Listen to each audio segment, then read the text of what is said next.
long time ago, in a galaxy far, far away.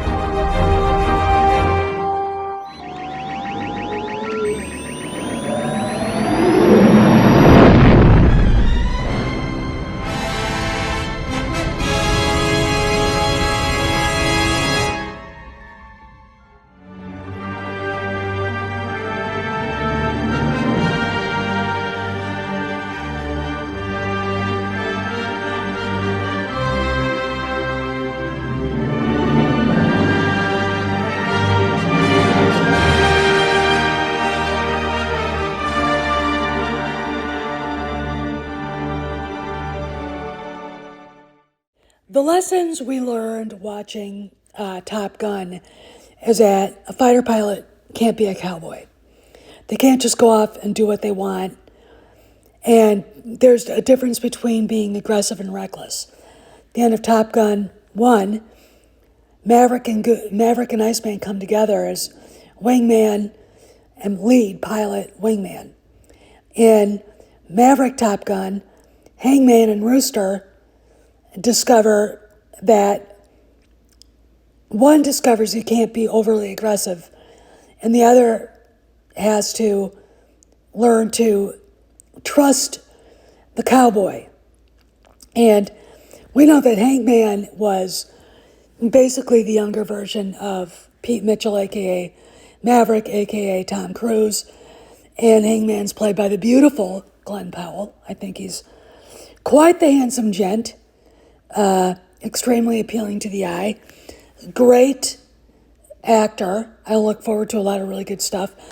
What does this have to do with Patty Jenkins and Star Wars? Well, part of Star Wars is about a war. And a lot of the war is space battles between fighters. This was supposed to be Luke sitting next to Wedge Antilles. Everybody thought this was Wedge Antilles, but that is definitely not Dennis Lawson. Okay, but why does this matter? Okay, let's talk about it. When Red Leader gets killed, Biggs then, who I think was covering for Red Leader, gets killed. And Luke finds himself doing the trench run with Wedge, and that's it, covering him. And then Han shows up with the Falcon, being the true wingman that he was, driving off Vader and killing both of Vader's Death Squadron, or whatever they were called, pilots. This is a big deal. You can't do things in a battle on your own. Fighting an air-to-air battle between fighters is a very intense affair that causes teamwork. You have to have your buddies with you. Okay? You can't just go hell's bells by yourself into a fight. They used to do that in World War I. But I could tell you a story about Werner Voss, who was a German fighter pilot. He was Jewish, by the way, getting himself trapped by 8 British Sopwith camels, and his friends couldn't do anything about it. He let himself get trapped. Why is this important? Because a fighter pilot has to have a wingman. And getting into a fight in a fighter is, at times, it's one-on-one, but it's also, if it's one-on-one, it's also, you've got your buddy protecting your ass. Because that's where you're vulnerable.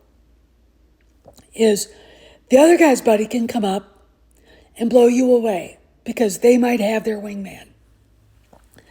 So, Luke and Wedge, if Luke is in his X-Wing, Wedge is in his, Wedge covers his ass, Luke covers his. Okay, that's how they do it. Han's there, Han takes over, they protect the Falcon.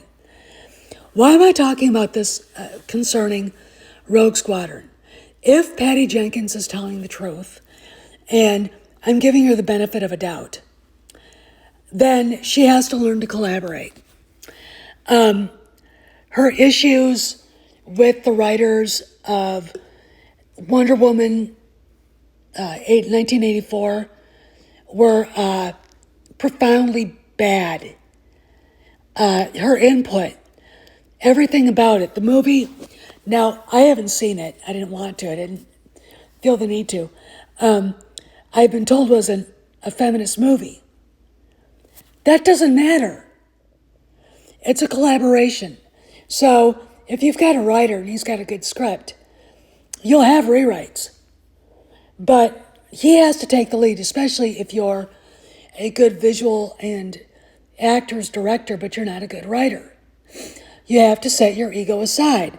I mean, even George Lucas did that quite a bit, making The Empire Strikes Back. Okay. He took a lot of the power back when he hired Richard Marquardt to direct Return of the Jedi, because Kirshner didn't agree with him on all that. And George is a pain in the ass. So is Patty. Patty's going to learn how to be a team leader, but she's also going to have to learn to take advice. She's also going to have to learn to say, that was a great idea, we're going to do that. Because that's the way it works in making movies. Again, it's a collaborative effort. One of the things that made the Indiana Jones first three movies so great is that Spielberg and Lucas and Harrison Ford, who was allowed to talk about the story, they all got along. Patty Jenkins has got to learn not to be a cowboy on this. And it's very important that I hope, was told to her by Jon Favreau and her good friend, Bob Iger. That we do. On your fiery throne presiding over the damned. Oh, she's horrible. I've made a ghastly, ghastly mistake. Here all night. Get out! All the people that have gone out there against the mainstream media and said, you're going to call us racist, you're going to call us potential Timothy McVeighs, fuck you. War.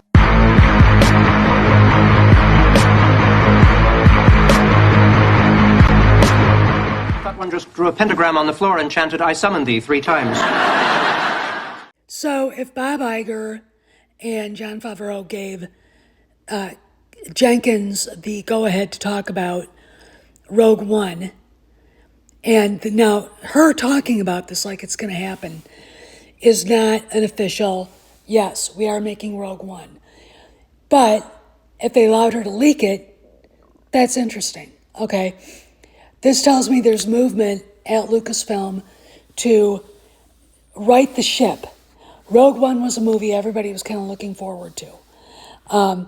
My only hope is that we don't concentrate on a female fighter pilot. We use, they basically use the script that Kamran's friend wrote. Okay, but what else does it mean?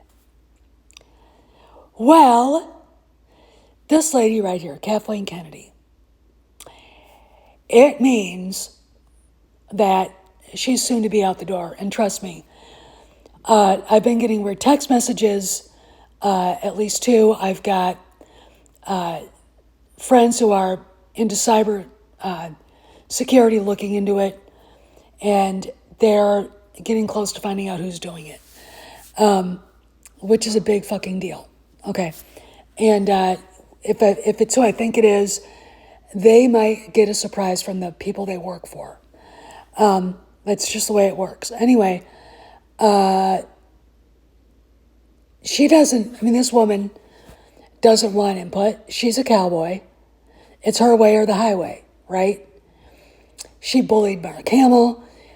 She bullied Carrie Fisher. She bullied Gina Carano right out of Lucasfilm. She tried to bully Patty Jenkins, and it didn't work. Patty did leave, but it wasn't because it was about Kennedy making her feel insecure. It's because Kennedy frankly said she frankly was pissed off and said, fuck this shit, I'm not going to do this if she's still here. Okay, that's what that was. And, the story that Jenkins says is not the official story. Hopefully the official story will come out. Because the official story, the real story, is really interesting. And it says a lot about Kathleen Kennedy. But again, what's going on here? Kennedy's a cowboy. She doesn't want anybody telling her what to do. And she's not going to listen to anybody. She ran off on her own and announced movies and TV shows that she didn't get the green light for. Okay? All right. She was told not to. She did it anyway. Not a good thing. Very insubordinate. And, there's a reason why this is all going on. And part of that's one of those reasons. Don't fuck with Bob Iger. All right? Period. Jenkins got removed from the Wonder Woman movie, the third Wonder Woman movie. And the reason is James Gunn didn't want to do another one like that. Okay, fine, whatever. Probably not the real truth, the whole truth, because Jenkins also lost Cleopatra. She had a falling out, obviously, with Gal Gadot, and they were like, okay, fine, you're done. Okay. And that was it. And that's what happened. Okay. And that, it's too bad, but, too bad, so sad. But that's what happened. Now she's got, hopefully, a chance at redeeming herself, but she's going to have to be modest about her talents and humble. She's a great director. She is not a good writer. And this is where I'm worried, other people are worried, that the goodness of Kathleen Kennedy's nemesis in Patty Jenkins returning will be overshadowed by Patty Jenkins' inability to write a story. That's the big story here. And she's got to learn to collaborate with other filmmakers. And she really needs to have the original scriptwriter there to write the script. Okay, because it frightens the hell out of me that she says she's writing it. Okay, they have a goddamn script. Why do they need to have her write it? Okay, Patty, you need a wingman. Listen to Jon Favreau. Listen to Dave Filoni. Get the original writer on there and just do it. Okay? Stop pretending you're more than what you are. You are great just being a great director. All right? And that's more than I think every woman in the universe, except for quite a few, can say. Okay? Be proud of what you can do. And I know your father would say, I needed a wingman. Okay? This is Steph signing out. I'll see you around the galaxy.